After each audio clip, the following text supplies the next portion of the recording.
Et voilà, maintenant, ça m'a fait du bien et je me sens mieux, quoi. Je dirais pas que j'étais aigrie et tout, mais j'avais comme un poids, quoi.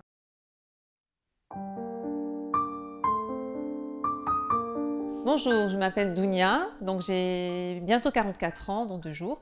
Je suis maman de 2 enfants et alors j'ai mon histoire avec le vitiligo depuis, on va dire, 5 ans. Ben, en fait, ça s'est déclenché, on va dire, quand j'étais en vacances, parce que l'hiver, clairement, je voyais pas la différence. Peut-être ça s'est fait avant, mais je l'ai pas ressenti ni vu directement à l'œil. C'était en été, donc en vacances, quand je commençais à bronzer, je voyais qu'il y avait une zone qui ne bronzait pas. Donc voilà, c'est à partir de là. Et en rentrant, je me suis dit, de toute façon, ça va s'estomper avec le bronzage et j'ai laissé traîner. L'été d'après, on va dire, quand ça s'est encore plus vu et ça s'est un peu plus propagé au niveau des joues, etc. Là, je suis allée voir un dermatologue. Voilà, je regardais sur des groupes sur Facebook, j'essayais de trouver des solutions et tout, mais voilà. On me disait que de toute façon, vitiligo, il n'y a pas de solution, il n'y a pas de remède, il y a rien. Et là, on me faisait des remarques.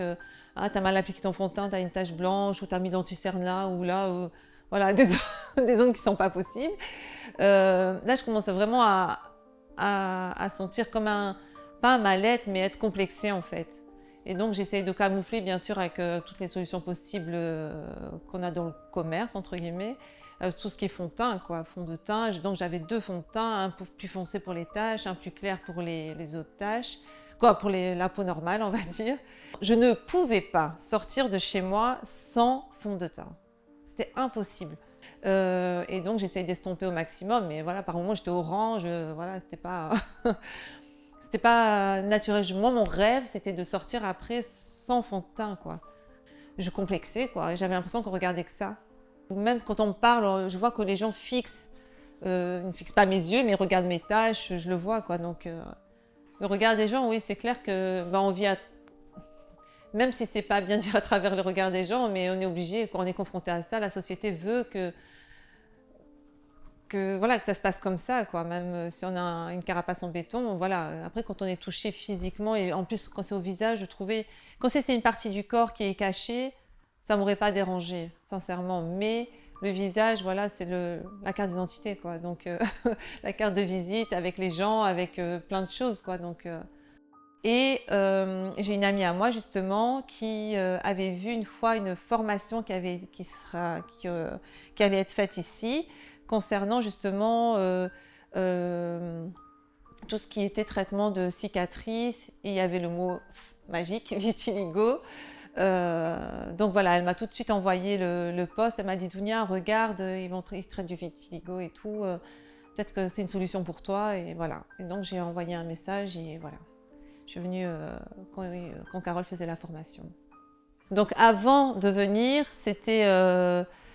voilà, je me bataillais avec des crèmes que m'a donné un dermato, mais sans faire sérieusement au niveau du traitement. Voilà, c'était tous les jours, il fallait appliquer une crème et je voyais pas de résultat, donc j'ai dit j'arrive pas. Donc en plus c'est sur du long terme et tout, c'est pas fait pour moi. Et donc ensuite, quand j'ai eu cette opportunité pour la formation, je me suis dit, bah, voilà, peut-être c'est une solution, il va y avoir un truc miracle.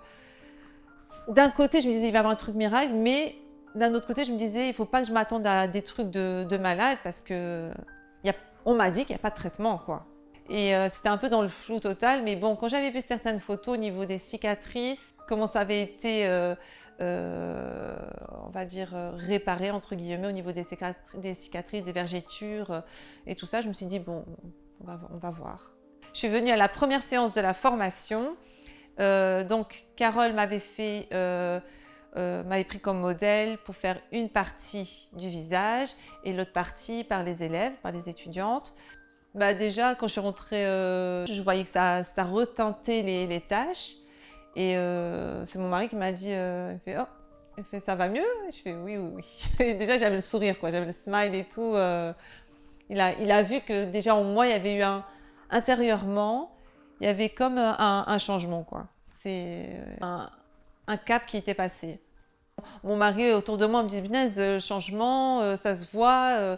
Quoi, ça se voit qu'il n'y a plus le vitiligo et qu'on a trouvé une solution, quoi. Que Carole ici a trouvé une solution.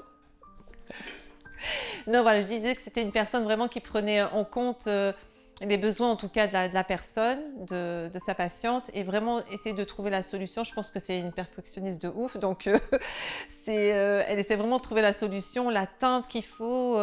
Voilà, même elle, elle a comment dire, une opinion assez critique de son travail pour voir le résultat aussi, pour que le résultat plaise aussi.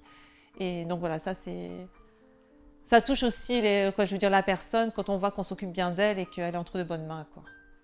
Et voilà, maintenant ça m'a fait du bien et je me sens mieux, quoi. Je dirais pas que j'étais aigrie et tout, mais j'avais comme un poids, quoi. Un poids où il fallait que le matin je mette mon fond de teint pour sortir, faut que voilà. Que là maintenant, franchement, je mets une crème et je mets un peu de bronzer, voilà, et hop, c'est parti, hein, Et je me sens mieux, même si je me maquille pas du tout, je me sens bien, je peux sortir de chez moi, je peux, voilà, recevoir sans me dire il faut que je fasse allez, il faut que je me mette du fond de teint et tout pour camoufler. J'étais dans une phase comment dire, de camouflage. Et là maintenant, voilà, j'ai retiré ça. Toutes les personnes, en tout cas, qui vivent mal. Après, il y a des personnes qui vivent bien le vitiligo, comme il y a un mannequin qui a du vitiligo, voilà, qui le vit très bien et d'ailleurs, qui en fait son business. Mais pour les personnes qui le vivent mal ou qui veulent trouver une solution, sincèrement, c'est la solution. Ben, il ne faut vraiment pas hésiter à franchir le cap. Voilà, c'est vraiment un bien-être sur du long terme, un bien-être intérieur et extérieur aussi quand c'est, voilà, parce que c'est physique aussi, mais ça fait du bien au moral en tout cas. Voilà.